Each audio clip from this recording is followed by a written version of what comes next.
현재 트럼프의 관세 정책이 전 세계를 뒤흔들고 있는 가운데 자국 우선주의를 앞세운 트럼프는 한국에 대규모 페널티를 부과하겠다는 충격적인 성명을 발표했습니다.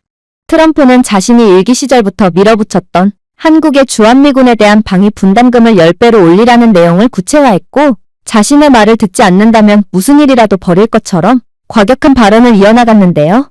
그는 만약 한국이 분담금을 10배로 내지 않는다면 추가적인 관세 페널티에서 자유로울 수 없을 거라고 협박을 함과 동시에 한국과의 동맹관계까지 재고하겠다는 최후 통첩까지 건네온 상황이기에 이는 전 세계적인 충격을 안겨주고 있습니다.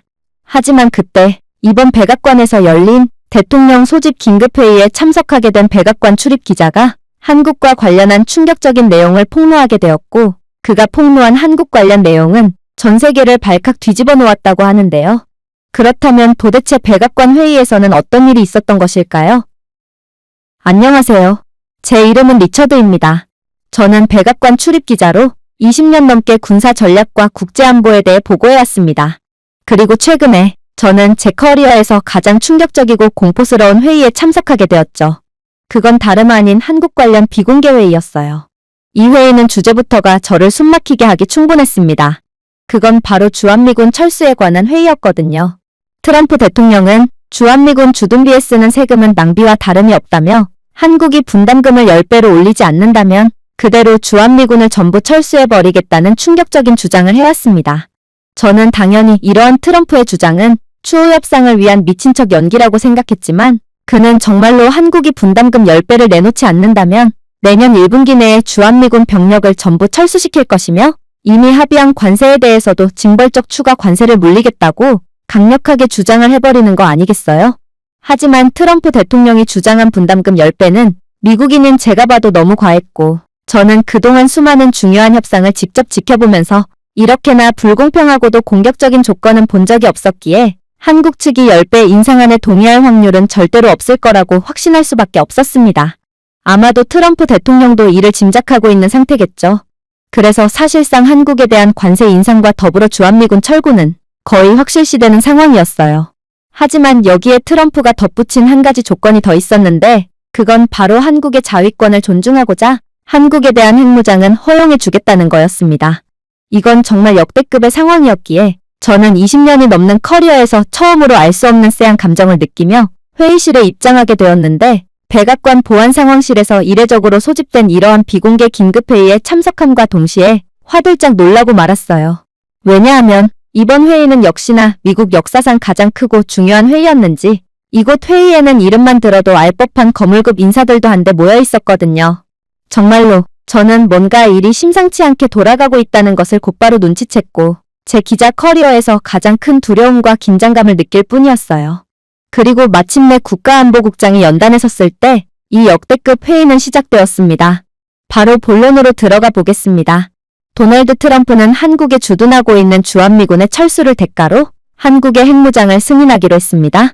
트럼프는 더 이상은 한국 때문에 미국 시민들의 세금이 낭비되어선 안 된다고 주장했고, 만약 한국이 핵무장을 하게 된다면 미국의 지속적인 주둔비 지출 없이도 동아시아를 안정시킬 것이라고 말했습니다.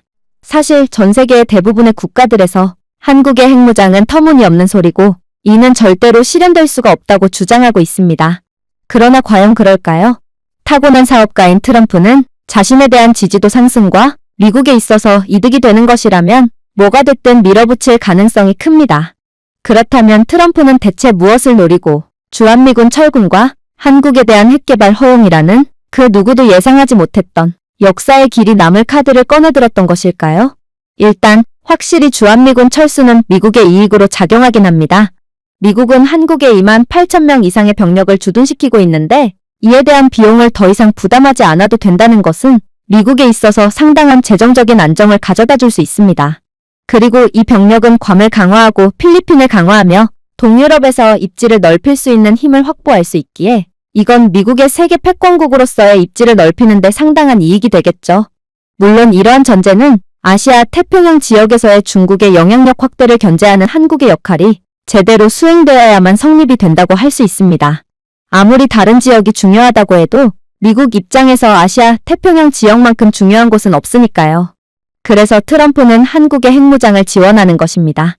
여러분들도 국제 정치는 영원한 우방국도 영원한 적도 없다는 것을 잘 알고 계실 테죠? 당연히 미국은 한국에 대한 북한의 공격이 염려돼서 한국의 핵무장 카드를 쥐어주는 것이 아니라는 말입니다. 그러나 한국은 미국의 이용을 당하는 것이 아니에요. 아무튼 한국의 핵 개발은 이들에게 엄청난 이익을 안겨다 줄 거거든요. 당연히 핵무기를 가지게 된 한국은 동아시아의 모든 것을 통제하게 되겠죠. 한국이 핵무기만 가진다면 더 이상 북한의 도발이나 중국의 압박은 무의미해지게 됩니다. 그동안 북한이나 중국의 이러한 도발이 통했던 이유는 바로 한국에 핵무기가 없었기 때문이거든요. 생각해보세요. 한국은 북한이나 중국보다 훨씬 부유하고 더욱 강력한 기술력을 가졌으며 세계 최고 수준의 인프라와 효율적인 시스템을 가진 국가입니다. 이들이 왜 북한이나 중국 같은 부족한 점이 많은 국가들에 휘둘리겠어요? 다만 한국은 핵무기가 없었기에 억지력이 부족했을 뿐이죠. 하지만 이제 한국이 핵무기를 가지게 된다면 그렇게나 한국을 호시탐탐 노렸던 중국조차 한국의 눈치를 보게 될 것이고 북한은 한국 쪽으로 미사일 도발을 하기는커녕 오히려 알아서 문제아에서 모범국가로 변모할 가능성이 높아요. 어찌 보면 당연하죠. 북한은 그동안 한국이나 국제사회로부터 돈을 구걸하기 위해 도발을 해왔던 것인데 이제는 엄청난 억지력을 가진 한국에 감히 까불 생각을 하지 못하게 된 셈이니 살아남기 위해 국제사회에 협력하게 되는 것은 너무나도 당연한 이치인 것입니다. 물론 한국은 작전 통제권까지 전부 미국으로부터 가져오며 미국에 의존하는 국가라는 불명예스러운 딱지도 제거할 수 있겠죠. 사실 현실은 정반대이지만 아무튼 한국의 생존은 미국의 약속에 달려있다고 생각하는 사람들이 꽤 많습니다. 그건 10년 전의 이야기고 현재는 오히려 미국이 한국의 기술력에 의존을 하는 경우가 대부분임에도 말이에요. 그러나 한국이 가질 핵 억지력은 이러한 오해를 하루아침에 종식시킬 것입니다. 한국은 육상, 공중, 해상, 그리고 이제 핵과 같은 전면적인 억지력을 갖춘 최초의 아시아 민주주의 국가가 됨으로써 엄청난 투자와 정치적 발언권을 확보하며 승승장구하게 되겠죠. 물론 한국은 이제 반도체 칩과 선박 이상을 수출할 수 있게 되며 경제적인 부분에서도 상당한 이익을 취하게 될 것입니다. 한국은 이제 안보 교리를 수출할 것입니다. 모듈형 원자로, 윤리적 AI 명령 구조, 스마트 억지력 등이 책임있는 원자력의 표준이 될 것입니다. 프랑스는 핵무기를 개발한 이후 원자력 수출량이 급증하며 원자력 강국이라는 명예를 얻어냈습니다. 그로 인해 얻은 경제적 이익은 상당하죠. 이제 그 이익은 한국이 전부 가져가게 된다는 말입니다. 물론 트럼프는 이렇듯 한국에 얻게 될 상당한 이익에는 관심조차 없습니다. 그에게 중요한 건 아무튼 핵무기를 가진 한국은 중국을 효과적으로 견제하며 아시아 태평양 지역에서의 미국의 패권을 지키는 것뿐이거든요. 한국은 중국에 대한 민주적인 핵 균형추를 만들 것이고 이는 미국이 직접 통제할 필요도 없이 여전히 미국의 영향력을 궤도에 올리는 것이라고 할 수 있습니다. 미국 입장에서는 여러모로 이익이죠. 이는 제국주의처럼 보이지 않으면서도 아시아에서 미국의 지렛대를 강화하기에 이미지적으로도 상당히 그럴싸하거든요. 즉, 트럼프 입장에서는 손 안 대고 코 푸는 상황을 위해 주한미군 철군과 동시에 한국이 핵무기를 개발하는 게 여러모로 이익이라고 판단한 것입니다. 이게 바로 피도 눈물도 없는 국제사회의 질서인 것입니다. 그리고 한국은 그동안 기술적으로도 경제적으로도 준비가 된 국가였기에 예기치 못하게 큰 수혜를 입게 된 것이죠. 만약 한국이 애매한 국가였다면 이런 기회조차 주어지지 않았을 거예요. 핵을 개발할 능력도 유지할 수 있는 능력도 애매하다고 판단되었다면 트럼프는 절대로 한국의 핵무장을 허용하지 않았을 테니까요. 그때 미국 전략사령부 사령관이 미심쩍은 표정을 지으며 손을 번쩍 들기 시작했어요. 글쎄요. 이건 누구나 예측할 수 있는 부분 아닌가요? 미국 최고의 전문가인 우리들은 이 문제에 대해 더욱 날선 태도로 바라볼 필요가 있습니다. 모든 일은 이론대로만 흘러가지만은 않으니까요. 생각해보세요. 한국의 역할은 일본이나 다른 국가들도 할 수 있습니다. 그러니 이런 명분으로 한국의 핵무장을 용인한다면 다른 국가들도 덩달아 핵개발을 시도하려고 할 것이고 그렇게 된다면 국제사회는 역대급의 혼란의 상황을 맞이하며 결국 자멸하게 될지도 몰라요. 하지만 안보국장은 침착한 표정으로 충격적인 발표를 해오기 시작했어요. 일리가 있는 주장이에요. 하지만 결정적으로 다른 국가들은 절대로 핵개발을 시도할 수 없을 것입니다. 오직 한국만이 핵무장이 가능한 결정적인 이유가 있거든요. 일단 핵무기는 지구상에 존재하는 그 어떠한 무기 중에서도 가장 만들기 어려운 무기입니다. 당연하죠. 국제협약으로 인해 핵무기에 대한 연구조차 금지된 상황인데 어떤 나라가 핵무기를 빠르게 개발해낼 수 있겠어요? 즉, 대부분의 국가들은 핵무기 개발에서 0에서부터 시작해야 하므로 상당한 시간이 걸릴 수밖에 없으며 핵연구에는 지속적으로 엄청난 자금이 들어가기 때문에 웬만한 경제대국이 아닌 이상 연구를 지속하는 것 자체가 거의 불가능하다는 것입니다. 또 지정학적으로 상당한 위기를 느낀 다른 인접국들은 핵연구가 진행되는 것을 그저 조용히 기다리고만 있지는 않을 거예요. 세계에는 북한이나 중국처럼 통제할 수 없는 문제 국가들이 꽤 많고 이들은 핵 연구를 진행하는 이웃 국가들을 향해 어떻게 해서든 보복을 가하며 방해할 것입니다. 그리고 이 모든 것을 견뎌낼 수 있는 국가야말로 핵무기를 만들 수가 있다는 것이죠. 자, 여러분들은 이 모든 조건을 충족하는 국가가 어디라고 생각하시나요? 단언컨대 그건 한국밖에 없어요. 왜냐하면 한국은 핵무기가 없는 국가지만 사실상 핵무기를 가진 국가들보다 더욱 진보된 원자력 기술력을 갖고 있으며 연구에 들어가는 모든 자금을 감당할 수 있을 만큼 부유한 국가일 뿐더러 애초에 이들의 기술력으로는 의심의 여지 없이 최단기간 안에 핵무기를 개발할 것이기 때문에 북한이나 중국이 압박을 가할 새도 없이 그대로 핵무기를 완성해내며 전 세계를 놀래킬 것이기 때문입니다. 생각해보세요. 한국은 이미 세계에서 가장 효율적인 민간 에너지 그리드 중 하나에서 운영되는 24개의 최첨단 원자로를 보유하고 있습니다. 기술 수주를 통해 다른 국가에서 수입한 기술이 아니라 한국이 직접 개발한 원자로라는 말입니다. 한국이 개발한 원자로 APR-1400은 특히나 안전성, 출력, 비용 효율성으로 전 세계적으로 찬사를 받고 있는 가압수형 원자로인데 현재 이 원자로는 중동 및 유럽 등 전 세계에서 가장 돈이 많이 돌고 있는 나라들에서 압도적인 지지를 받으며 불티나게 판매되고 있습니다. 그러니 한국의 원자력 기술에 대해서는 의문을 제기할 필요조차 없죠. 하지만 많은 사람들이 아직도 이 원자로에 소름 돋는 점을 눈치채지 못하고 있습니다. 그건 바로 APR은 단순히 첨단 전력 원자로가 아닌 엔지니어링 야망의 상징이기 때문입니다. 이 원자로는 한국이 설계한 제어 시스템, 차폐, 소프트웨어, 야금, 심지어 터빈 발전기까지 사용하여 외국 공급업체와 독립적으로 작동할 수 있습니다. 사실 강력한 원자로를 가진 국가들은 한국 외에도 몇 군데 더 있습니다. 프랑스와 미국, 일본도 예로 들 수 있죠. 그러나 이렇듯 모든 시스템이 전부 자국의 기술력으로만 구성된 원자로는 한국 외엔 절대로 찾아볼 수 없어요. 덕분에 혹여나 원자로에 이상이 생겨도 한국이 개발한 원자로는 문제없이 수리될 수 있고 원자로의 노심 용융 확률은 통계적으로 거의 0에 가까운 것입니다. 심지어 비상상황 시의 원자로 정지 메커니즘의 경우 한국은 자동화된 SCRAM 프로토콜, 즉 현재 미국에서도 운영 중인 그 어떤 것보다 훨씬 진보된 기술을 사용하고 있기에 아예 일본처럼 원자로에 이상이 생겨 대참사가 일어날 가능성 자체가 없어요. 이게 바로 한국입니다. 여러분들은 한국의 원자력 기술에 대해 과소평가하고 있었음이 분명하기에 제 주장에 화들짝 놀라셨을 것입니다. 무리도 아니죠. 한국은 핵무기가 없기에 원자력 기술마저 과소평가 당하고 있는 게 사실이니까요. 그러나 다시 말하지만 한국은 핵무기를 보유한 국가보다도 훨씬 진보된 핵기술을 가지고 있는 이해할 수 없는 국가기에 오직 한국만이 핵미사일을 성공적으로 개발할 것임은 당연하다고 봐도 무방한 것입니다. 국장의 말에 저를 포함한 회의실 인원들 모두가 경악을 할 수밖에 없었습니다. 한국이 미국조차 넘어버린 원자력 최선진국이었고 이를 토대로 어마어마한 핵기술을 가지게 되었다니 이건 정말 상상도 못해본 상황이었거든요. 그러나 전략사령관은 여전히 회의적인 태도를 보이며 허를 찌를 뿐이더군요. 글쎄요, 한국의 APR-1400은 민간용 원자로예요. 이런 원자로로는 핵무기를 만들 수 없어요. 무기급 재료를 만들 수가 없는 원자로인데 이게 핵기술과 어떤 연관이 있단 말인가요? 핵보유국의 칭호는 생각보다 많은 의미를 가집니다. 애초에 원자로 자체가 핵무기 개발용으로 만들어지지 않은 한국이기에 한국의 원자력 기술력은 핵기술과 직접적인 연관성은 없을 것입니다.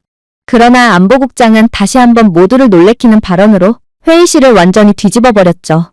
맞아요. APR-1400은 민간용 원자로입니다. 하지만 한국이 개발한 이 원자로는 에너지뿐만 아니라 플루토늄도 생산할 수 있는 모듈식, 확장 가능한 군사 적응형 원자로의 청사진이기도 합니다. 왜냐하면 한국의 원자로 앞에 민간용이라는 수식어가 붙은 이유는 이들이 핵무기가 없는 국가이기 때문일 뿐이지 그게 한국의 원자로는 핵무기로 발전될 가능성이 전혀 없는 기술적이지 않은 원자로라는 뜻이 아니거든요. 실제로 한국은 핵무기 제조에 사용될 수 있는 막대한 양의 플루토늄을 추출하여 사용 후 핵연료를 재처리할 수 있는 기술력을 보유하고 있습니다. 이건 원자력 강국이지만 핵무기를 가질 권한이 없는 한국과 비슷한 특징을 갖고 있는 일본조차 해내지 못하는 기술력입니다. 그러나 한국은 이러한 기술력을 이미 갖고 있어요. 한국은 이러한 핵연료 재처리 기술력을 통해 자신들의 원자로에서 나오는 3만 톤 이상의 사용 후 핵연료를 저장하면 이 연료를 재처리하여 연간 약 1,500kg 플루토늄을 얻을 수 있습니다. 즉, 이론적으로 한국은 연간 350개 이상의 핵폭탄을 생산할 수 있는 것입니다. 이건 도저히 믿기지가 않는 수치입니다. 이는 한국은 핵무기 개발을 시작함과 동시에 양적으로나 질적으로나 세계 최강의 핵보유국이 된다는 소리거든요. 그러나 더 소름 돋는 점이 무엇인지 아시나요? 한국은 이렇게 얻은 플루토늄조차 세계 최강의 품질을 자랑할 것이고, 이는 한국은 우리가 지금껏 상상할 수조차 없었던 막강한 핵무기를 개발할 것을 암시한다는 것입니다. 어떻게 그게 가능하냐고요? 다시 말하지만 한국의 기술력은 그저 원자력 분야에만 국한되어 있지 않습니다. 그리고 이러한 전방위적인 한국의 기술력은 원자력 분야를 계속해서 보완하며 미친 듯한 기술을 개발해버렸습니다. 한국은 극한의 조건에서도 견딜 수 있는 고성능 합금을 개발한 상태예요. 그리고 이를 원자와 무기에 사용할 수 있는 능력을 갖추게 되었죠. 예를 들어 한국은 원자로 피복제용 고급 지르코늄 합금을 개발해 핵연료봉의 안전성과 효율을 크게 높였습니다. 이러한 나노기술의 적용으로 핵물질의 소형화와 효율성이 크게 향상되었죠. 자, 한국은 이 기술을 통해 더욱 강력하고 소형화된 핵소자를 만들 수 있습니다. 예를 들어 탄소 나노튜브는 핵물질의 강도와 열전도율을 향상시켜 기존의 핵무기보다 훨씬 더 향상된 핵 위력을 가진 엄청난 무기를 만들어낼 수 있어요. 또한 전 세계에서도 독보적인 한국의 나노기술의 부품 소형화 능력은 더 작고 효율적인 핵무기 생산을 가능하게 합니다. 하지만 더 중요한 점은 이러한 소형화는 첨단 휴대용 및 더 쉽게 은폐할 수 있는 핵장치를 생산하기에 전략적 유용성을 더욱 높일 수 있다는 것입니다. 소형화 문제만 해결한다면 사실상 핵무기를 장소에 구애받지 않고 어디에서나 개발할 수 있고 또 발사할 수 있기에 이러한 한국의 소형화 능력은 매우 중요하다고 할 수 있죠. 이런 능력은 미국만이 갖고 있는 기술이었고, 따라서 미국은 중국이나 다른 핵보유 국가들을 두려워하지 않았습니다. 핵무기라고 해도 다 같은 핵무기가 아니기 때문이죠. 예를 들면 중국에서 만든 조악하고 쓸데없이 거대한 핵무기는 실용성이 상당히 떨어지므로 미국의 압도적인 성능을 가진 최첨단 핵무기 앞에서 그대로 무릎을 꿇을 것이 자명한데, 미국이 중국을 핵보유국이라고 해서 두려워하는 게 말이 된다고 생각하시나요? 핵보유국이라고 해서 다 같은 핵보유국이 아니라는 말입니다. 그러나 한국은 그런 중국과는 차원이 다른 국가입니다. 그러므로 미국은 한국의 핵무장을 허용함과 동시에 이러한 엄청난 경쟁 상대에게 주도권을 내어주는 꼴이 되는 것입니다. 안보국장의 말이 끝나자 회의실 분위기는 급속도로 진지해졌어요. 아무래도 이들 모두는 한국이 기술 강국이라는 것쯤은 진작에 알았지만 이 정도로 무서운 국가인지까지는 전혀 모르고 있던 모양이었죠. 특히나 몇몇은 이러한 한국의 모습을 도저히 믿고 싶어 하지 않았어요. 백악관 관계자는 현실을 애써 부정하려는 듯 이를 악물고 소리를 치기 시작했거든요. 트럼프는 타고난 사업가입니다. 그가 지금까지 펼치고 있는 정책들만 봐도 그는 대통령이라기보다는 사업가에 더 가깝다고 볼 수 있죠. 그러니 트럼프의 결정을 더욱 믿을 수 있는 것입니다. 트럼프 대통령의 계획으로는 만약 한국이 미국에 버금가는 혹은 그 이상의 성능을 가진 핵무기를 개발하는 것 같으면 그대로 한국에 제재를 가하거나 압박을 가하면서 한국이 절대로 최첨단 핵무기를 만들지 못하도록 하겠죠. 마치 30년 전 막 치고 올라오고 있던 일본을 플라자 합의 한 방으로 격추시켰던 것처럼 말이죠.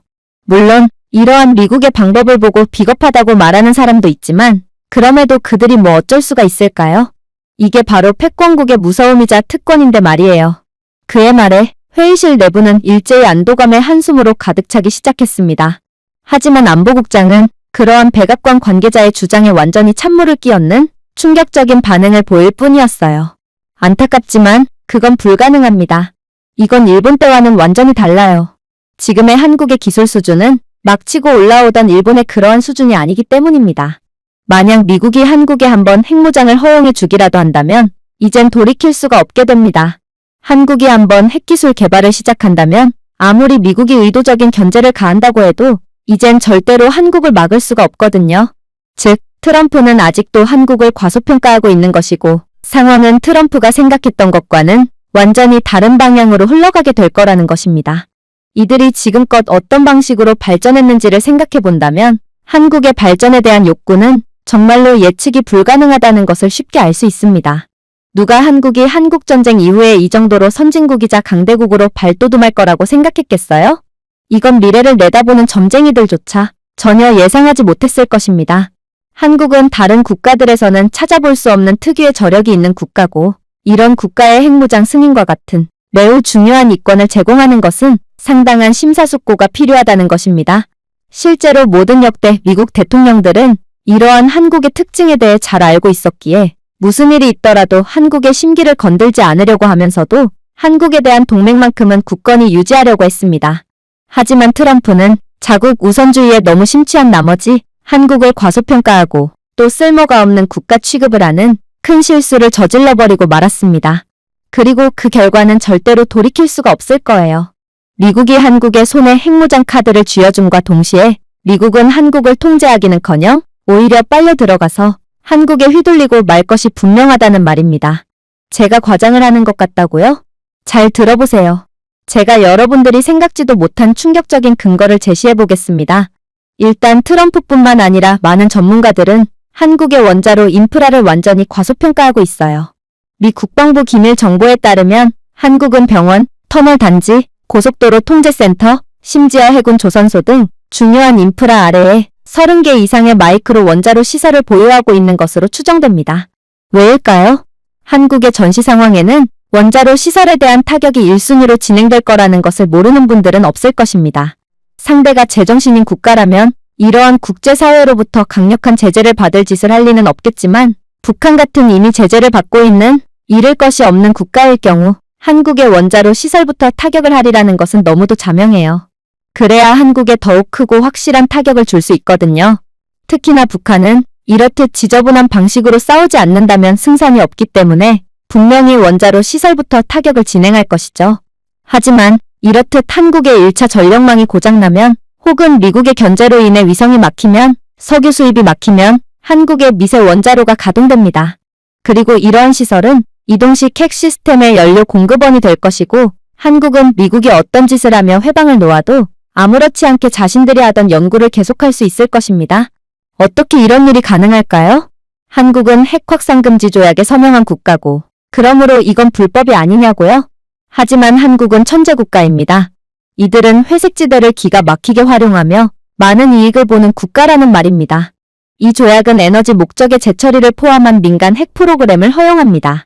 한국은 평화에서 전략으로 즉시 전환할 수 있는 이중사용 인프라에 수십억 달러를 투자하여 이 회색지대를 활용한 것이죠.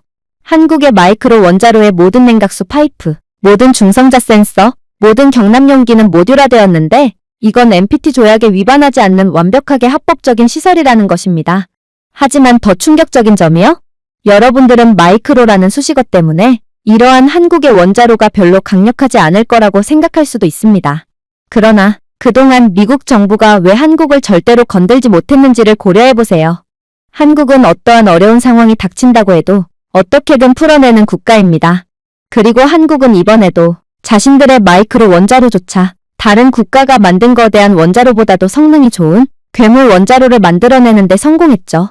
이번에 큰 공헌을 한 건 바로 한국의 반도체 기술력이었습니다. 한국은 세계 최고 수준의 5나노미터 반도체를 만들고 있는 국가예요.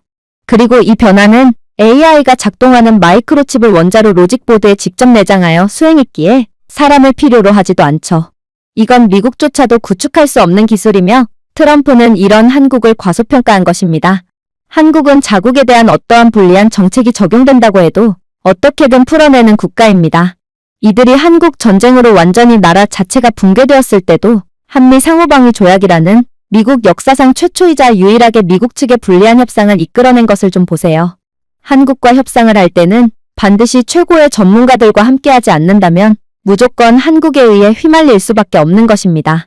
그리고 이번에도 한국은 주한미군 철수라는 압도적 불리함 속에서도 한국 역사상 최고로 실리를 추구할 수 있는 결과를 이끌어내려고 하고 있습니다. 어쩌면 한국은 이 모든 것들을 미리 예상하고 몇 년 전부터 칼을 갈고 닦으며 준비를 하고 있었을 수도 있죠. 사실 저는 아직까지도 도저히 믿기지가 않기도 합니다.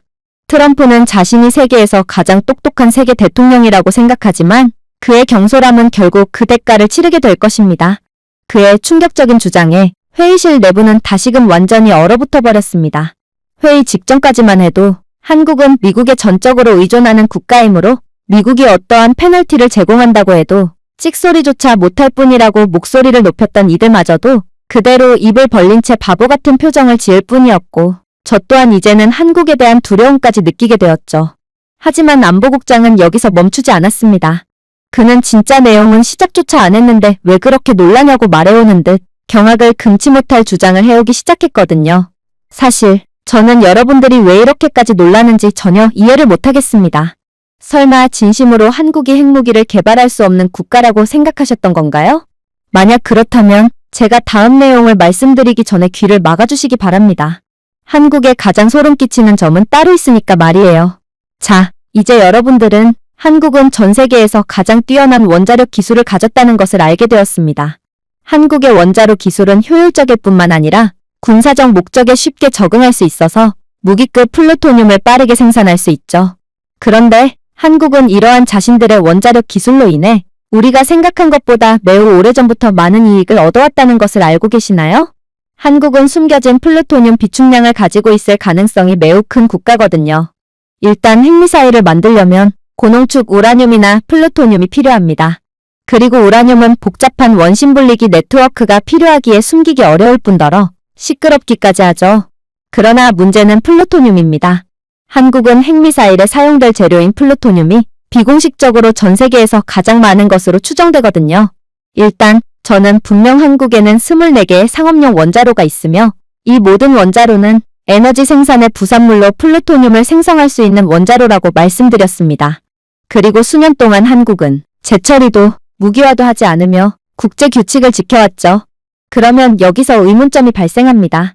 그렇다면 도대체 그동안 한국이 원자로를 가동하면서 발생시킨 이러한 해결료는 어디로 갔을까요?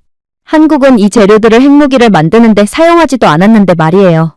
그리고 제가 미 국방부의 첩보 자료에서 얻은 정보는 한국의 월성 원자력 발전소의 냉각 웅덩이와 건식 캐스크 저장고에는 국제사회에 알려지지 않은 채로 상당한 양의 숨겨진 핵연료가 보관되어 있다는 것을 말해주고 있습니다. 수년에 걸쳐 조심스럽게 축적된 이 매장량에는 고농축 우라늄과 플루토늄이 포함되어 있으며 이는 민간 에너지에 필요한 양을 훨씬 초과한다고 합니다. 한국은 이러한 정보를 정말 천재적인 방법을 사용하면서까지 철저히 숨겨왔고 그렇기에 아직 확정지을 수는 없지만 미국은 월성 원자로가 비정상적으로 높은 방사선 차폐율을 가졌을 뿐더러 목록에 없는 농축 등급을 가진 연료 다발을 보관하고 있는 것을 알아내면서 이러한 정보를 공공연한 사실로 받아들이게 된 것입니다. 그러면 여기서 가장 중요한 의문점이 생깁니다. 바로 한국은 도대체 얼마큼의 플루토늄을 매장하고 있길래 이렇게 호들갑을 떠냐는 것이죠. 놀라지 마세요. 한국의 월성 발전소 지하시설에 보관된 이 핵물질의 매장량은 수천 개 이상의 핵탄두를 생산할 수 있는 충분한 무기급 플루토늄 10,000kg 이상을 포함하고 있는 것으로 추정됩니다. 이러한 막대한 매장량이 무엇을 뜻하냐고요? 한국은 핵기술 개발이 허용됨과 동시에 미국과 경쟁할 수 있는 핵 비축량을 갖게 된다는 것입니다. 이건 정말 충격적이지 않을 수가 없는 정보입니다. 다른 국가라면 모를까. 한국은 이미 기술적으로 완벽히 준비된 나라고 이런 무지막지한 나라가 이 정도의 핵 비축량을 가졌다는 것은 정말 주목할 만하거든요. 한국이 핵을 개발하는데 구체적으로 얼마큼의 시간이 걸릴지를 생각해 본다면 이제 모든 조건이 맞아떨어지는 한국이 얼마나 무서운 국가로 발돋움할지는 쉽게 예상할 수 있습니다. 한국은 핵 확산 금지 조약에 가입하기 전에 매우 활발한 핵기술 개발을 했던 국가로 이들의 실질적인 핵기술은 우리가 생각했던 것보다 훨씬 더 앞서 있다는 사실을 잊으면 안 됩니다. 한국의 선진 기술 능력과 필수 자원에 대한 접근성을 고려한다면 한국은 전례 없는 속도로 핵무기를 개발할 준비가 되어 있거든요.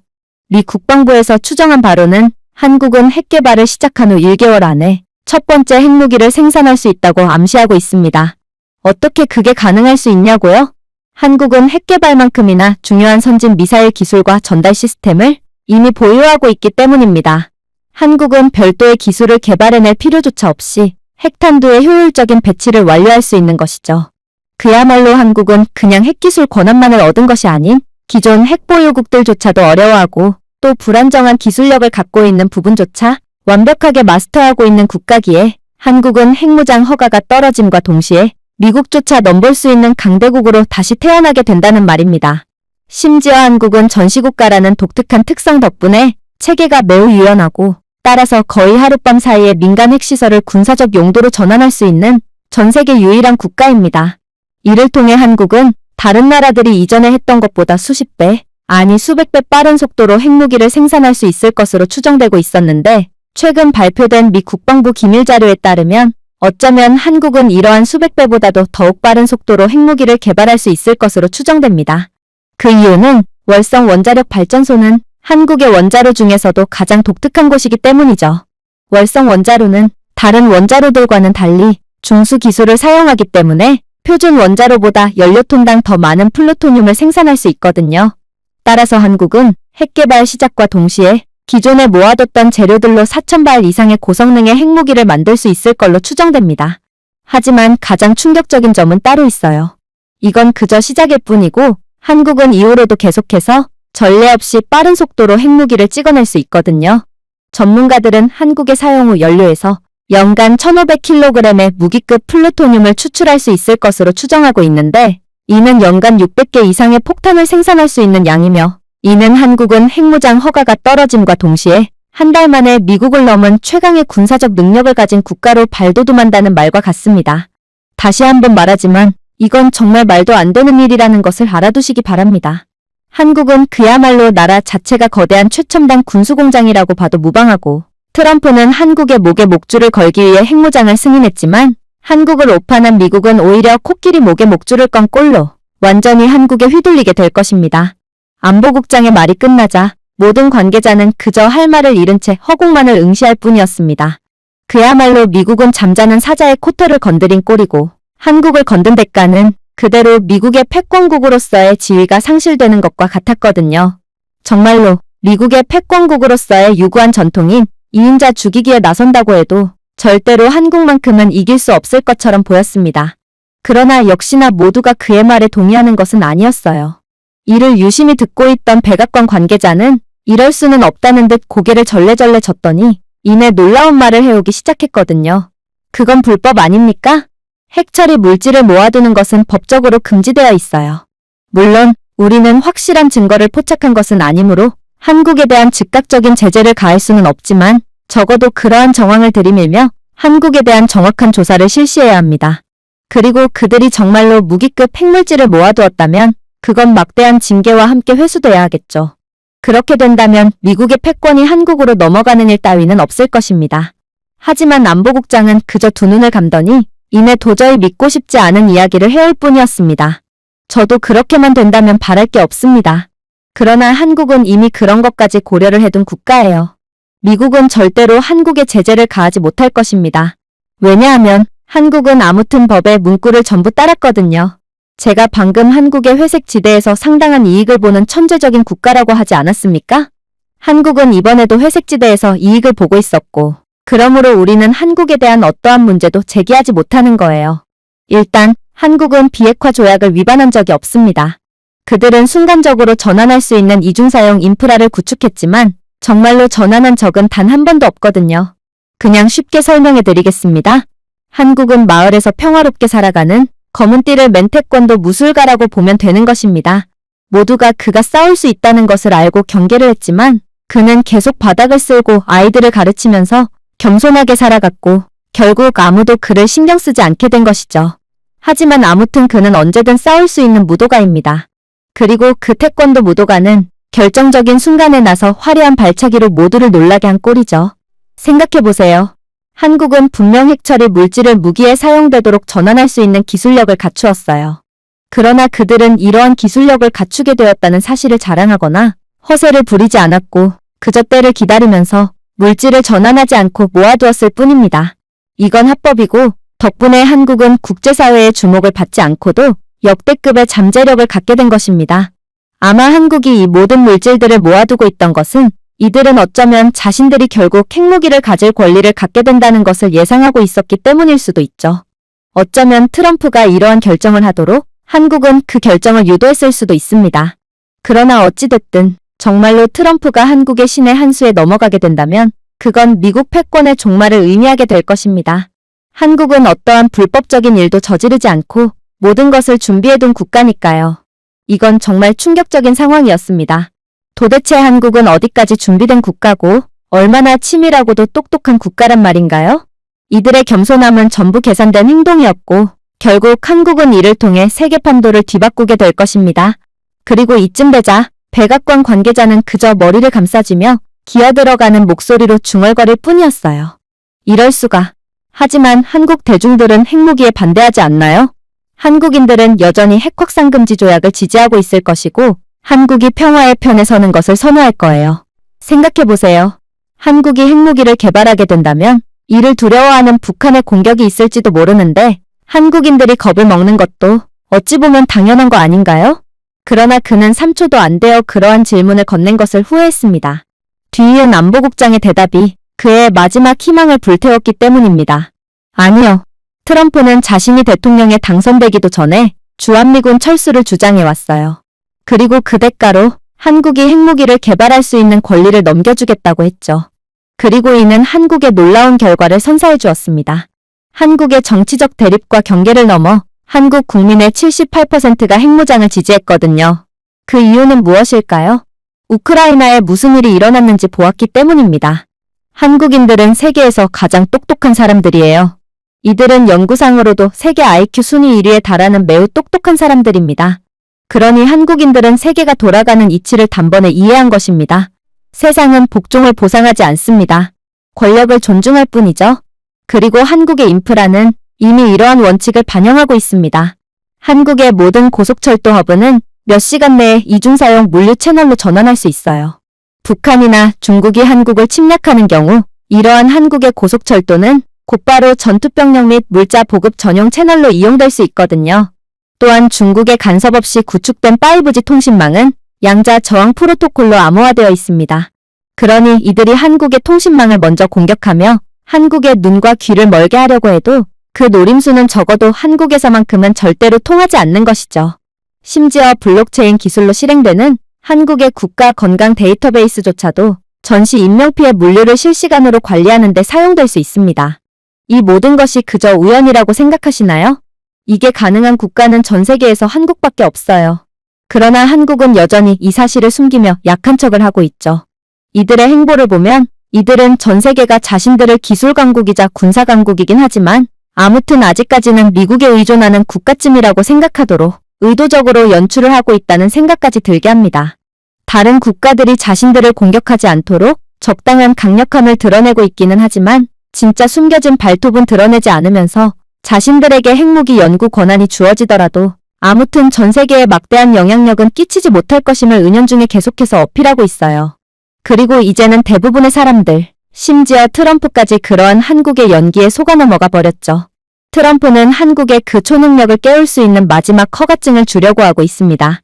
트럼프는 한국을 자신이 마음대로 쥐락펴락할 수 있는 꼭두각시 인형쯤으로 생각하고 있지만 실제로는 트럼프야말로 한국의 의도대로 움직이는 꼭두각시 인형 그 자체였다는 것입니다. 회의실 내부는 정막만이 가득 찼습니다. 이제는 감히 한국의 핵기술에 대해 토를 다는 사람들은 아무도 없었어요. 그러나 여전히 한 가지 의문점은 존재했습니다. 그건 바로 한국의 미사일 시스템이었죠. 핵능력이 칼이라면 미사일 시스템은 칼을 휘두르는 손입니다.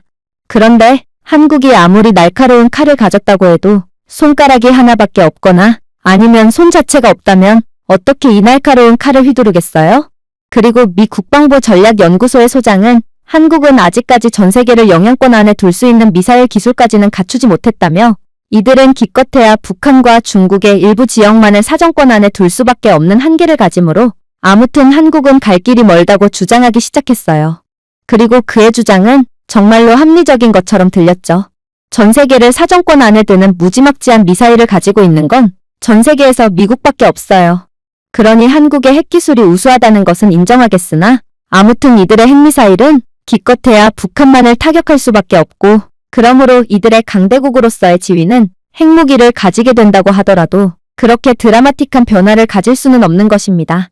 하지만 안보국장은 이번에도 도저히 믿기지 않는 말을 해올 뿐이었고 회의실에 있던 모두를 완전히 경악의 도가니에 빠뜨릴 뿐이었어요. 여러분들이 중국, 러시아, 핵보유국 북한이라는 세계의 미친 국가에 둘러싸인 기껏해야 인디애나주 크기의 나라에서 살고 있다고 생각해보세요. 그리고 비핵화 조약으로 인해 이 국가는 핵무기를 가질 수도 없습니다. 그러면 어떻게 해야 이러한 미친 국가들로부터 살아남을 수 있을까요? 아마 두 가지 방법밖에는 없을 것입니다. 굴종적인 태도를 보이다가 그대로 속국쯤으로 전락하며 비굴하게 살아남는 방법, 그리고 핵미사일을 위력에 버금가는 미친 듯한 성능의 미사일 기술을 개발하여 감히 어떤 나라도 함부로 경거망동을 할 수 없게끔 하는 방법이 있습니다. 자, 현무가 그 후자의 대표적인 예입니다. 온화한 한국 소년의 이름처럼 들리죠? 속지 마세요. 현무는 한국의 전설적인 수호 짐승입니다. 또한 과장없이 세계에서 가장 진보된 탄도 및 순항 미사일 시리즈의 이름이기도 합니다. 현무뽀를 예로 들어보겠습니다. 산을 안개로 만들 수 있을 만큼 강력한 페이로드로 800km 떨어진 목표물을 타격할 수 있습니다. 하지만 정말로 무서운 것은 폭발물이 아닙니다. 바로 발사 과정이죠. 놀라지 마세요. 이 미사일은 액체가 아닌 고체 연료를 사용하기 때문에 몇 시간의 준비 과정이 필요하지 않습니다. 기본적으로 항상 준비가 되어 있는 셈이죠. 현무뽀는 한반도 전역에 흩어져 있는 지하 벙커에 보관되어 있으며 명령을 받은 후 3분 이내에 발사할 수 있습니다. 한국을 먼저 공격하겠다고요? 그 침략자는 한국의 즉각적인 보복 시스템으로 인해 현무뽀가 자신들의 영토로 떨어지는 것을 인지하지도 못합니다. 발사 소리조차 들리지 않아요. 그리고 뭔가 잘못되었다는 것을 깨달을 때요. 이미 모든 것이 끝난 후입니다. 그러나 제가 현무뽀 미사일에서 가장 소름이 돋았던 점이 무엇인지 아시나요? 바로 한국의 미사일은 믿을 수 없을 만큼 똑똑하다는 것입니다. GPS 유도 시스템을 생각하셨나요? 저는 그런 고리타분한 스마트 시스템을 말하는 것이 아닙니다. 한국이 놀라운 것을 개발했다고 말해온다면 그건 우리가 상상할 수 있는 수준을 뛰어넘을 정도로 충격적인 것을 개발했다는 뜻이거든요. 이들이 개발한 철룡 미사일만 봐도 그렇습니다. 철룡 순항 미사일은 좌표로만 날아가지 않습니다. 위성과 드론 데이터를 기반으로 공중에서 적응할 수 있어요. 표적이 움직이면 같이 움직인다는 것입니다. 적이 방해 신호를 사용한다면 한국 자체 위성 이미지에서 미리 로드한 지형 데이터를 사용하여 경로를 실시간으로 변경하죠.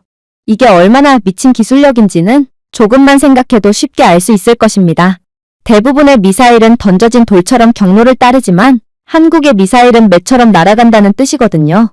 이런 미사일은 아무리 방해 유도 기술을 사용해도 절대로 막을 수가 없어요. 그러니 한국이 개발한 핵미사일은 그냥 발사하는 족족적의 핵심 시설에 전부 꽂히며 적을 완전히 조각내버린다는 뜻입니다. 중국의 핵미사일은 사실상 오차 범위가 너무나도 크고 미사일 유도체 기술력 부족으로 인해 발사와 동시에 그대로 자폭하는 경우도 있기에 한국의 미사일 기술력이 얼마나 뛰어난지는 중국과만 비교해도 쉽게 알 수 있을 테죠. 그러나 진짜 문제는 한국의 이러한 무궁무진한 방산 기술력은 시간이 갈수록 범접할 수 없을 정도로 고도로 발전되고 있다는 것입니다. 왜냐하면 앞서 언급했던 것처럼 한국은 휴전국가라는 특성 때문에 민군 전원 시스템이 전 세계에서 가장 우수하고 대부분의 민간 기업들은 이미 유사시의 방산 기업으로 즉시 전환이 가능할 정도로 막대한 방산 기술력을 갖고 있거든요. 삼성의 산업자동화 부서는 두산 로보틱스 및 한화의 방위 사업부와 함께 인간의 손이 핵심 부품에 닿지 않고도 유도 시스템부터 탄소섬유 탄두 껍질까지 모든 것을 생산할 수 있는 완전 자동화 라인을 만든 상태입니다. 그러니 한국은 이미 AI가 운영하는 정밀 타격 기술, 로봇이 제작하고 지하 사일로에서 발사되며 위성에 의해 유도되는 전 세계 방산 강국들 모두를 질투하게 만들 정도로 냉철한 통제력을 가지고 운영되는 기술이 민간 기업들을 통해 이미 구현될 수 있었던 것이죠. 이건 분명 놀라운 내용이었습니다. 하지만 산전수전을 모두 겪은 소장은 한국이 숨기고 있던 뛰어난 면모에 잠시 당황하긴 했지만 이내 침착함을 되찾고는 다시금 의문을 표하기 시작하더군요. 글쎄요. 하지만 한국의 핵무장은 세계대전으로 번질 가능성이 높다는 점을 배제할 수는 없을 것 같네요. 아무리 한국이 빠르게 핵무기를 개발할 수 있다고 해도 아무튼 한국에 대한 핵무장을 허용하고 정말로 개발 단계가 시작된다면 북한과 중국은 가만히만 있지는 않을 거거든요. 생각해보세요. 이들 국가는 한국이 핵무기가 없다는 것을 이용해서 한국에 대한 협박과 도발 등으로 이익을 얻어온 국가들입니다. 그런데 이러한 협박마저 없으면 이들의 입지는 상당히 불안정해질 것입니다. 그러니 죽기 살기로 한국의 핵무장을 방해할 것이고 이는 자칫하면 한국은 핵무기를 갖기도 전에 북한과 중국의 공격으로 인해 핵무기 개발을 안 하느니만 못하는 손해로 작용할 수도 있을 것입니다. 그러나 안보국장은 이러한 질문쯤은 이미 예상했다는 듯 여유롭게 미소를 보일 뿐이었죠. 충분히 가능성 있는 시나리오지만 결과적으로 북한과 중국은 한국의 털끝 하나 건들 수 없을 것입니다. 애초에 한국은 핵무장 승인이 떨어진 지 한 달도 안 돼서 핵무기 개발을 완료할 것이기 때문에 북한이나 중국이 침공 작전을 짜기도 전에 진작에 핵무기를 개발한 뒤 억지력을 확보한 상태일 것이고, 그렇지 않다고 해도 한국은 이미 완벽하게 대비가 된 국가이기 때문에 이런 국가를 상대로 경거망동을 한다는 것 자체가 불가능하거든요. 자, 저는 한국이 전 세계 몰래 숨기고 있던 시설 하나를 공개하고자 합니다. 대부분의 사람들은 한국을 떠올릴 때 서울의 네온사인 거리, 로봇 카페, 빠른 인터넷 등을 떠올리곤 합니다. 그 밝은 빛 아래에는 조용하고 차갑고 무섭도록 개발된 또 다른 한국이 있다는 사실을 깨닫지 못하고 있죠. 일상생활이 아닌 생존을 위해 설계된 한국말입니다. 그리고 이렇듯 나라 자체가 전쟁을 대비하여 설계된 한국은 아무리 무지막지한 공격을 받더라도 결과적으로 한국의 시민들은 피해가 거의 없이 적을 섬멸할 수 있습니다. 일단 만약 정말로 한반도에서 전쟁이 발발한다면 한국은 미사일 발사나 탱크 돌격과 동시에 조용히 이들이 숨기고 있던 전략 자산을 공개할 것입니다. 어찌 보면 한국이 믿는 구석이 있는 것은 당연합니다. 한국은 세계에서 가장 인구 밀도가 높고 도시화된 국가 중 하나거든요. 이런 국가가 휴전국이니 다른 많은 현대 국가와 달리 한국만큼은 평화가 영원히 지속될 것이라고 가정하는 함정에 빠지지 않는 것이죠. 그렇기 때문에 한국은 자랑할 필요 없이 조용하게 나라 안에 국가를 하나 더 건설했습니다. 저는 지하철 터널과 주차장에 대해 이야기하는 것이 아닙니다.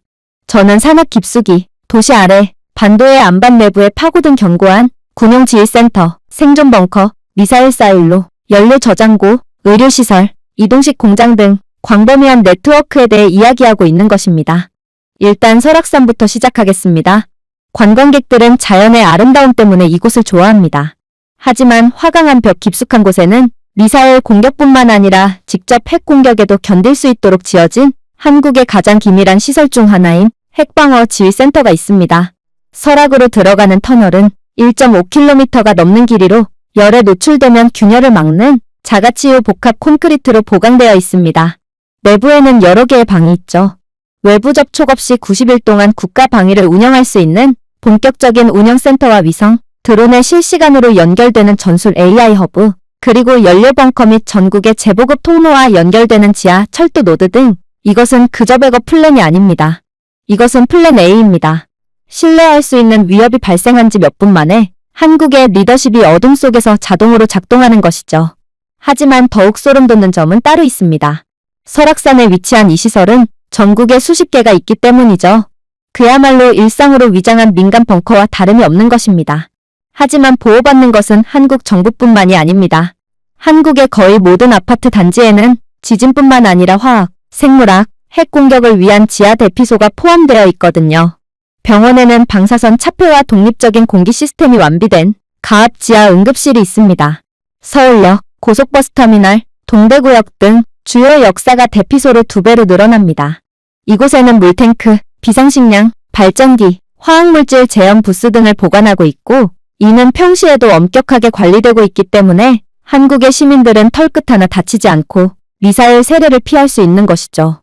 물론 한국의 즉각적인 반격 시스템은 적이 미사일을 발사하기도 전에 눈치채고 적국을 그대로 구석기 시대로 돌려버릴 테지만, 아무튼 미사일이 한국 본토에 상륙한다고 해도 철저하게 준비가 된 이들에겐 별 문제가 되지 않는다는 것입니다.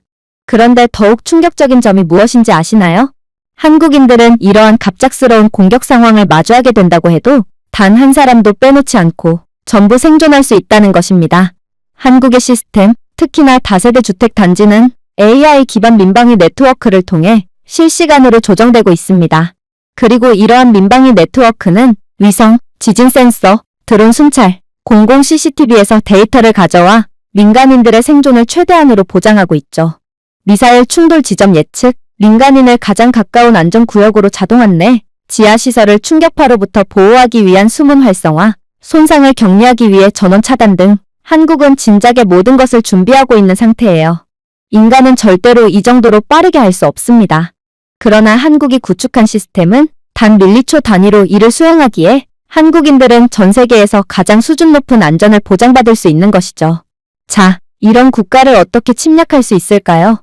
북한과 중국은 이미 오래전부터 간첩 및 스파이 활동을 통해 이러한 한국의 비밀기지 및 시스템에 대해 잘 알고 있는 상황이에요.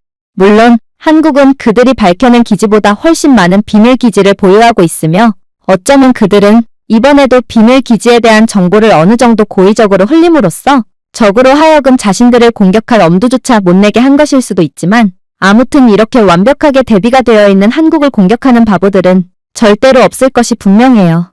한국의 방어 시스템은 정말 소름이 돋을 정도였어요. 미국의 경우 적의 침략을 받으면 그 몇 배의 화력을 쏟아부어서 적을 괴멸시키는 전략을 선택하고 있지만 이는 바꿔 말하면 미국은 자국 민간인들을 방어할 어떠한 시스템적인 대비도 되어 있지 않다는 뜻이거든요. 그러나 한국은 시민들의 생존에 그 무엇보다 초점을 둔 국가였던 거였습니다. 하지만 소장은 이러한 민간인의 피해 따위는 고려하지 않는 미국의 시스템에 너무나도 익숙해져 있던 인물이었고 그래서 그는 그런 식으로는 전쟁에서 이길 수 없다며 침을 튀어가며 열변을 토해오기 시작했습니다.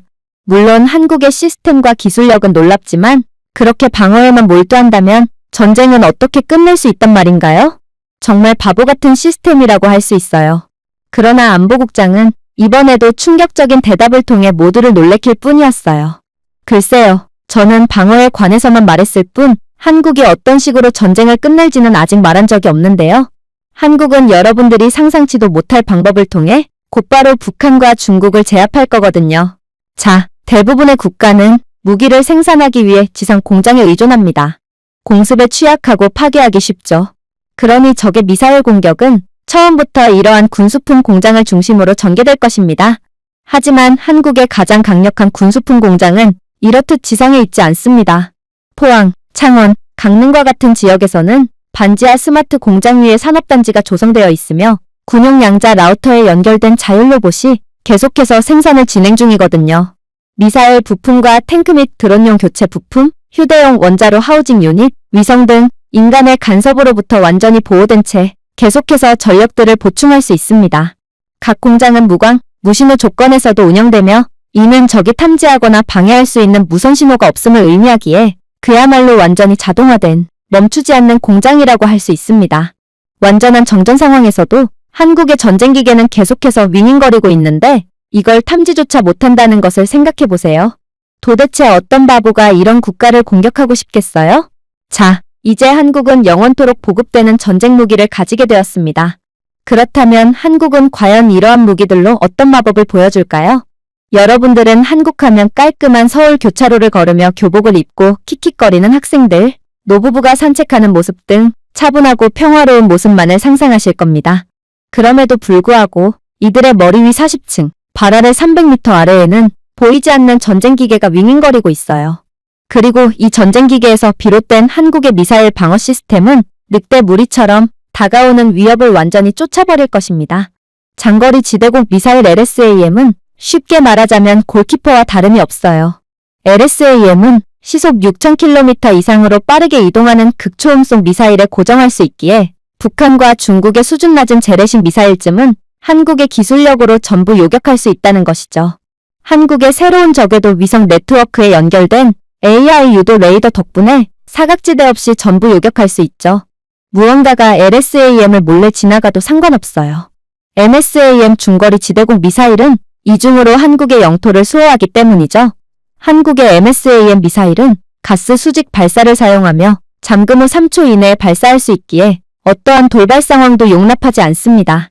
즉, 한국은 사실상 주한미군이 없어도 모든 공격들에 대해 대비가 된 상황으로 이들을 억지로 제압하기란 사실상 불가능하다는 말입니다. 더 이상 안보국장의 말에 토를 다는 사람들은 없었습니다. 그저 모두 허공을 바라본 채 이젠 정말 큰일이 났구나를 실감할 뿐이었죠. 그러자 안보국장은 잠시 목을 축이더니 이내 저희 모두를 쳐다보며 경악을 금치 못할 말을 해오기 시작했어요. 그러니 지금이라도 주한미군 철수를 막아야 한다는 것입니다.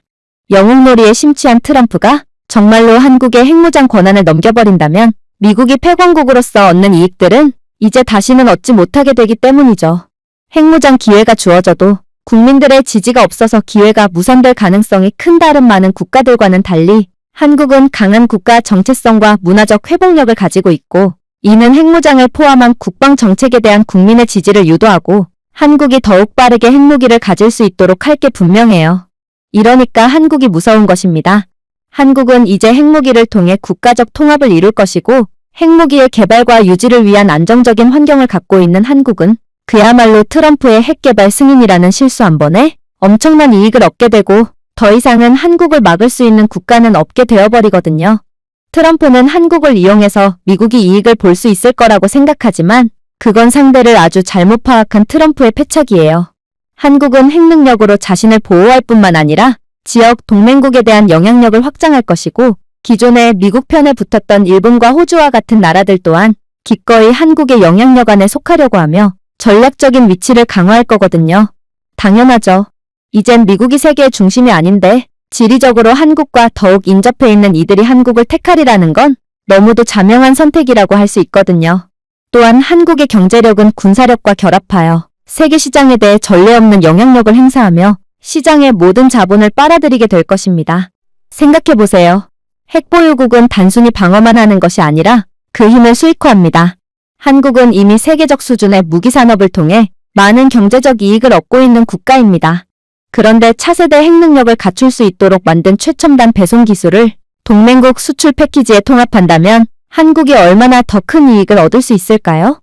이는 모두 비확산 조약의 범위 내에 있으며 요즘과 같은 국제 정세가 어지럽고 불안정한 상황에 최첨단 군사 무기를 통해 전략적 우위를 원하는 국가들은 한국산 무기를 절대로 거부할 수가 없을 것입니다.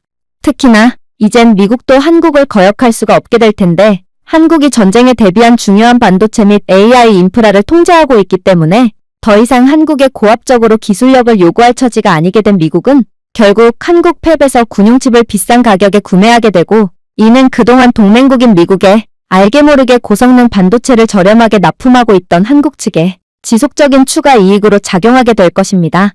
이러한 한국이 얻게 될 막대한 경제적 영향력은 이들의 세계 초강대국으로서의 입지를 더욱 공고히 하겠죠. 또한 한국은 미국이 하던 대로 신흥강국과 기술 선진국을 포함하여 전통적인 파트너를 넘은 전략적 동맹을 구축하기 시작할 텐데, 이는 당연히 한국을 중심으로 체결된 동맹이기에 이러한 한국이 주도하는 국제동맹은 점점 미국의 자리를 대체하며 결국에는 미국을 완전히 2인자로 밀어버리게 될 것입니다. 그리고 새로운 1인자로 발돋움한 한국은 이러한 새로운 동맹을 통해 경제적 안보적 이익의 공유를 바탕으로 자신들이 글로벌 1인자의 자리를 굳건히 하는데 이익을 얻겠죠. 당연히 이러한 한국이 주도하는 국제적 추세를 감히 거스르려고 하는 국가는 없을 것입니다. 프랑스와 이스라엘과 같은 선진적인 핵능력을 가진 국가들은 한국과의 기술 공유와 전략적 계획에서 협력할 것이고, 이는 거대해진 한국이 더욱 몸집을 불리고 세계적으로 인정을 받는데 좋은 기회가 될 것입니다. 물론 국제협력을 통해 한국의 원자력 기술에 대한 전문성은 훨씬 더 강력해질 것이고, 이는 한국의 국방력을 기하급수적으로 강화할 뿐만 아니라 에너지 분야에서의 한국의 경제적 이익을 극대화해줄 가능성이 높습니다. 한국은 핵보유국이라는 명성을 얻었을 뿐만 아니라 원자력을 더 효율적으로 활용할 수 있는 능력을 갖추게 되었습니다. 그러니 한국은 에너지 비용을 줄이고 에너지 안보를 보장하며 지속 가능한 경제성장을 지원할 수 있으므로 어쩌면 한국인들의 에너지 사용에 대한 비용은 대폭 감소할 것이고, 한국은 이러한 에너지 사용 및 에너지 기술을 수출하면서 더더욱 전방위적이고 막대한 수익을 거둘 것이 분명해요. 그리고 한국이 주도하는 대로 세계는 이제 선진화된 원자력 에너지로의 전환을 실시할 것이고, 이는 한국을 청정에너지 기술의 선두주자로 이름날리게 할 것입니다. 이는 한국으로 하여금 첨단 산업의 세계적인 리더로서 명성을 높이는 동시에 선진 원자로에서 최첨단 방어 시스템에 이르기까지 한국의 수출을 위한 새로운 시장을 열 것이고, 한국의 국가 경제를 크게 증진시킬 것입니다. 자, 도대체 한국에 얼마큼의 막대한 일자리가 생길 것이며 얼마나 많은 세계 자본이 투입될지 여러분들은 감이 오시나요? 솔직히 말하자면 대부분의 국가들이라면 이렇듯 물밀듯 밀려오는 고품질의 일자리를 도저히 감당할 수가 없을 것입니다. 인적 자원은 한정되어 있는데 한국은 고학력 고지능자를 필요로 하는 고소득 일자리가 엄청나게 많이 생기는 형국이거든요. 하지만 한국은 분명 이러한 새로운 기회를 절대로 놓치지 않을 것입니다. 한국인들은 세계에서 가장 IQ가 높은 사람들로 이 작은 나라에는 전 세계가 앞다투어 모셔가려고 하는 인재들이 넘쳐나고 있어요. 그런데 이러한 천재들 모두에게 자신들에게 걸맞은 자리가 주어진다면 한국은 그야말로 산유국보다도 많은 이익을 거두며 천연자원보다 인적 자원이 훨씬 더 중요하다는 것을 전 세계에 알리게 될 것입니다. 자, 이제 우리가 알던 한국 전쟁 후의 가난한 한국의 모습은 도저히 찾아볼 수가 없게 되었습니다. 한국은 불과 100년이 지나기도 전에 세계 최빈국에서 최강국으로 완전히 탈바꿈했고 이 나라는 새로운 역경을 계속해서 극복해 나가면서 엄청난 가치를 창출해냈어요. 이제 세계 최강의 강대국이 된 한국에 남은 건 영향력의 확대뿐입니다. 한국이 동맹을 확대하는 것은 한국의 전략적 깊이와 새로운 기술에 대한 접근을 강화할 것이고 이러한 협력은 추가적인 지원과 자원을 제공하겠죠. 한국은 이러한 기술적 경제적 강점을 활용함으로써 국제원자력 기구와 같은 국제기구에서 영향력을 증가시킬 것입니다. 이러한 영향력은 한국의 전략적 이익을 뒷받침하는 규범과 기준을 촉진하면서 한국이 자국에 유리한 방향으로 세계적인 핵정책을 형성하도록 하겠죠. 마치 현재 패권국인 미국이 우리들의 입맛대로 세계 정책을 바꾸며 막대한 자본을 빨아들이고 있는 것처럼 말입니다. 하지만 더욱 무서운 점은 따로 있어요. 결국 국제기구에서 강력한 목소리를 가지게 된 한국은 점점 더 이들 스스로에게 유리한 국제 정책을 지지할 수 있게 해줄 것이기 때문입니다. 따라서 세계는 미국과 유럽연합, 그리고 한국으로 나뉘게 될 테지만 결국 미국은 그동안 쌓아놨던 막대한 잠재력이 폭발한 한국을 도저히 막을 수가 없기에 한국에 그대로 패권국의 지위를 양도할 수밖에 없겠죠. 결론적으로 핵무기가 없다는 이유만으로 그리고 한국의 의도된 전략 때문에 국제사회에 의해 종종 과소평가되는 한국의 독특한 강점은 한국을 빠르게 핵무기를 보유한 더는 그 누구도 무시 못할 강력한 국가에 위치시킬 것입니다. 트럼프는 이런 한국의 엄청난 잠재력을 보지 못하고 말았고 절대로 얕잡아봐선 안 되는 국가를 얕잡아보고 말았어요. 세상이 눈치채지 못하도록 하는 한국의 천재적인 전략은 미국의 대통령마저 속이고 말았다는 것입니다. 트럼프 대통령이 오만한 것도 맞지만 한국의 전략이 매우 독특했다는 것은 인정해야겠죠. 모든 국가가 있는 무기 없는 무기를 전부 다 끌어모아 허세를 부리고 있는 가운데 한국은 진정으로 준비가 된 국가였기에 이미 구축된 내용을 발표할 필요가 없었을 것입니다. 한국은 이미 자신들을 둘러싸고 있는 것을 보여줄 필요가 없을 만큼 강했기에 이러한 여유를 부릴 수 있던 거였어요. 중국이 허세를 부리는 동안, 일본이 겁을 먹고 망설이는 동안, 서구가 논쟁하는 동안 한국은 전부 완료해버렸어요. 얼마 전까지만 해도 제국들 사이에 갇혀 끊임없이 고통받았던 한국은 이젠 그들 주변의 모든 국가들로 하여금 하루아침에 전체 군사교리를 재고해야 하도록 강제하고 있습니다. 북한을 보세요. 서울을 위협하던 북한은 갑자기 미사일이 쓸모없게 되었습니다. 그 이유는 무엇일까요? 한국의 인공지능 유도 핵미사일은 더 빨리 발사되고 더 낮게 비행하며 10배 더 정밀하게 착륙할 것이기 때문입니다. 압도적인 힘 덕분에 억지력이 생긴 것이죠. 한국에 대한 경제적 압박만으로도 한국을 지배하기에 충분하다고 믿었던 중국은 이제 한국이 백기를 열어주지 않으면 세계로부터 고립되는 지경에 이르렀어요. 종종 지역 전략에서 오만했던 일본은 갑자기 일본이 감히 상상하지 못했던 것을 건설한 나라, 즉 누구의 힘도 빌릴 필요가 없는 자율적이고 원자력으로 구동되며 인공지능으로 방어되는 한국의 군사구조를 그저 동해 전역에서 넋놓고 바라볼 뿐이에요. 그것도 존경심 어린 부러운 눈으로 말이죠. 안보국장의 말에 그 어떠한 관계자들도 감히 반박을 하거나 추가적인 의견을 제시하지 못했습니다. 대부분이 한국을 단순한 기술 강국으로만 생각하고 있었고 한국이 미국과 어깨를 견주는 그리고 결국 미국을 능가할 강대국이 될 거라는 것은 예상조차 못한 모양이었죠. 도대체 한국은 뭐하는 국가길래 이런 미친 듯한 모습을 숨기고 있었고 그게 가능했던 것일까요? 저는 알면 알수록 소름이 돋는 한국의 면모에 그저 겁을 먹을 뿐이었습니다. 제가 준비해온 내용은 여기까지입니다.